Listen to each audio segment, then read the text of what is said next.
Hello guys, आप सभी का स्वागत है इस चैनल में। और आज हम लोग करने वाले हैं सेट थ्योरी। तो अभी हम लोग बीए इकोनॉमिक्स ऑनर्स, ठीक है, ऑनर्स सेमेस्टर 1 का हम लोग कर रहे हैं CC 2, ठीक है। इसका हम लोग कर रहे हैं यूनिट 1, ठीक है। CC 2 का यूनिट 1 कर रहे हैं, जहाँ पे हम लोग ने सेट थ्योरी स्टार्ट किया हुआ था। तो कल हम लोग ने काइंड्स ऑफ सेट किया, ठीक है। और आज हम लोग सेट थ्योरी का सबसेट करने वाले हैं। तो ये सबसेट क्या होते हैं, ठीक है। देखिए, अगर हम सबसेट की बात करें, if A and B are two set, अगर A और B दो सेट है, such that every element of A का जितना एलिमेंट है also the element of B, जितना एलिमेंट A का है वो सारे एलिमेंट B में भी होंगे। देन वी से A क्या है, सबसेट है B का, ठीक है। आपको समझ में आया यहाँ पे क्या है।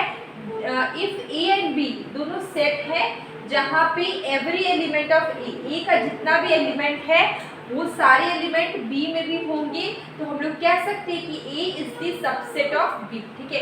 इसको हम लोग इस तरीके से लिखते हैं, A सबसेट B, कुछ इस तरीके से लिखते हैं। कुछ नोट्स यहाँ पे है कि ये जो नल सेट है, null set is the subset of every set. Null set मतलब कि जिसमें कुछ भी ना हो, एम्प्टी सेट, ठीक है, जिसको हम लोग ने काइंड्स ऑफ सेट में देखा था, एम्प्टी सेट, वॉइड सेट, ठीक है। इसके बाद every set is the subset of itself, जितना सेट होता है वो सबसेट होता है खुद का, ठीक है। उसके बाद हम लोग यहाँ पे कुछ वेन डायग्राम करने वाले हैं। देखिए, यहाँ पे ये सारे डायग्राम इंपॉर्टेंट है। जैसे कि सबसे पहले ये जो साइन है ये क्या है, यूनियन है, ठीक है। A यूनियन B, ठीक है। यहाँ पे देखिए ये आपका क्या है, A है, ये क्या है, B है, ये पूरा कवर है, A B पूरा कवर है। तो यहाँ पे देखिए इसको हम लोग कैसे देखेंगे, इसको हम लोग क्वेश्चन के थ्रू समझेंगे तो आपको और भी अच्छे समझ में आ जाएगा। जैसे कि देखिए यहाँ पे क्वेश्चन, देखिए यहाँ पे है A का वैल्यू, A का मतलब A का एलिमेंट ये है, B का एलिमेंट ये है, ठीक है। A का एलिमेंट ये है और B का एलिमेंट ये है, ठीक है। यहाँ तक। अब हमें A यूनियन B निकालना है, ठीक है। हम यहाँ पे लिखते हैं सॉल्यूशन। अब देखिए A यूनियन B हम लोग कैसे निकालेंगे। A का एलिमेंट ये सब कुछ हम लोग ऐसे लिखते हैं, 11, 12, 13, 14, 15 और 16, ये सब A का एलिमेंट है। और B का एलिमेंट 1 सेकेंड में आ रही हूँ।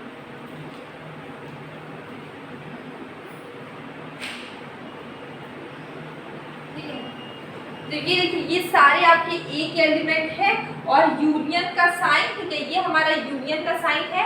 इसके बाद B के एलिमेंट क्या हमारे हैं, 11, 12, 15, ठीक है, 16, 17, 18 और 19, ये सारे हमारे B के एलिमेंट हैं, ठीक है। तो अगर हमें A यूनियन B निकालना है तो हमारा यहाँ पे देखिए, इसमें से देखिए 11, 12, 13, 12 यहाँ पे 13 नहीं है तो हम लोग यहाँ पे लिखेंगे कर्ली ब्रैकेट के अंदर 11, 12, ठीक है, 13, 14, ठीक है, 15, यहाँ पे 15, 16, 17, 18 और 19, ये सारा क्या हो गया, A यूनियन B हो गया, ठीक है।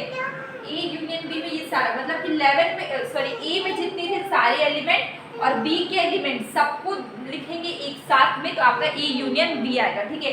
आप सपोज करिए इसका डायग्राम ये है, इसलिए देखिए ये पूरा A का सारा एलिमेंट है, ये देखिए B का सारा है, ठीक है। A का पूरा, B का पूरा, जो A B में मिला के जितने एलिमेंट है सबको हम लोग एक साथ लिखेंगे। पर यहाँ पे सेट में किसी भी एलिमेंट को 2 बार रिपीट नहीं करना। अगर 16 2 बार लिखा हुआ तो हमें 1 बार ही लिखना है। इसके बाद फिर देखिए, अगर हम सेकेंड वाला सॉल्व करते हैं, A इंटरसेक्शन B की बात करते हैं, A इंटरसेक्शन B की बात करते हैं। इंटरसेक्शन मतलब दोनों में कॉमन, ठीक है, दोनों में कॉमन क्या है, ठीक है, दोनों में कॉमन क्या है। देखिए ये आपका A का एलिमेंट है और ये आपका B का एलिमेंट है, ठीक है। तो दोनों में कॉमन क्या क्या हम लोग देखते हैं। देखिए कॉमन क्या है, 11 और 12, ठीक है। देखिए 13 यहाँ पे नहीं है तो कॉमन नहीं लेंगे, 15 यहाँ पे दोनों में है, 15, ठीक है। और देखिए 17, 18, 19, 11 दोनों में कॉमन था, 12 दोनों में कॉमन है, ठीक है, 15 दोनों में कॉमन है और 16 दोनों में कॉमन है, ठीक है। 16 तो ये मतलब जो ए और बी में जो कॉमन होगा वही होता है ए इंटरसेक्शन बी। इसलिए देखिए इसका वेन डायग्राम ये है। देखिए ये वाला एरिया जो कॉमन है इसको मैंने थोड़ा सा यहाँ पे देखिए ये वाला एरिया कॉमन है, ये ए का है, ये बी का, ये वाला एरिया कॉमन है, इसको मैंने थोड़ा सा लाइन कर दिया हुआ है। तो ये जो ए और बी में कॉमन होता है वो क्या होता है, इंटरसेक्शन होता है, ठीक है। अब हम कॉम्प्लीमेंट की बात करें, कॉम्प्लीमेंट से क्वेश्चन है यहाँ पे ए माइनस बी डिफरेंस से क्वेश्चन है, ठीक है। तो हम लोग ए माइनस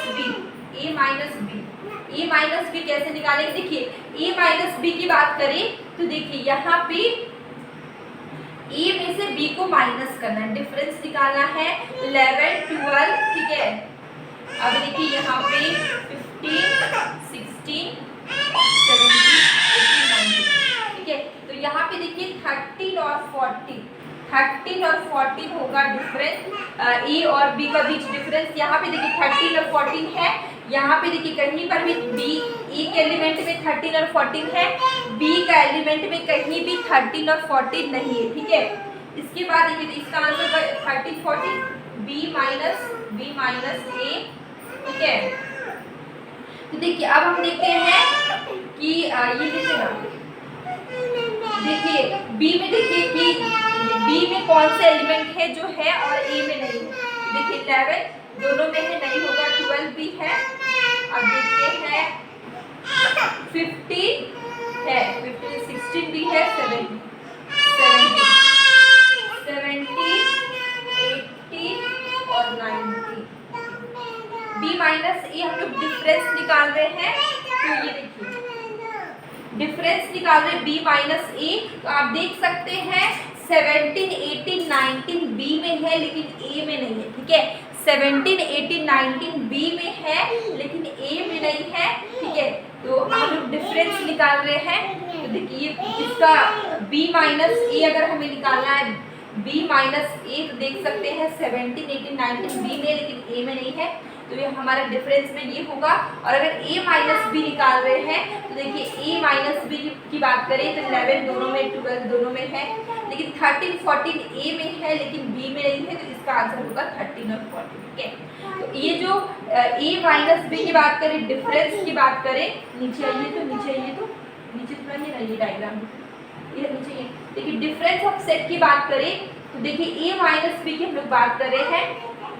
अगर a माइनस बी निकालें तो a के सारे एलिमेंट, देखिए यहाँ पे देखिए b कुछ ऐसे एलिमेंट है जो a में भी है b में भी है, लेकिन कुछ ऐसे एलिमेंट है a में जो कि b में नहीं है, ठीक है। तो ये देखिए ये एलिमेंट जो खाली जगह है ये आपका डिफरेंस ऑफ सेट का ये आपका वेन डायग्राम है, ठीक है। डिफरेंस ऑफ सेट का ये वेन डायग्राम, ये कॉम्प्लीमेंट ऑफ सेट का वेन डायग्राम है, ये आपका है ए इंटरसेक्शन बी का वेन डायग्राम, ठीक है।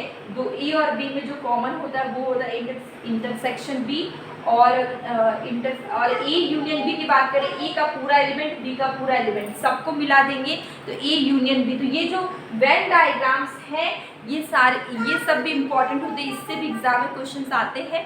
तो ये आपके वेन डायग्राम हो गए, ये आपका यूनियन, इंटरसेक्शन और डिफरेंस ऑफ सेट से एक क्वेश्चन हो गया। तो और भी प्रैक्टिस के क्वेश्चंस आपको करने प्लीज़ बताइएगा। ये आपका सबसेट हो गया, तो हमारा सेट थ्योरी लगभग में हो ही चुका है, उसके सारे कॉन्सेप्ट हो चुके हैं। बस अब है कि आपको क्वेश्चन प्रैक्टिस करना है, जितना भी आप क्वेश्चन प्रैक्टिस कर सके। तो डेली शॉर्ट वीडियो में मैं क्वेश्चन पूछती हूँ, साथ ही शॉर्ट कंसेप्ट करवाती हूँ, तो आप उससे भी देखिए, आपको काफ़ी हेल्प होगी। और अब हम लोग मिलेंगे कल एक न्यू वीडियो में।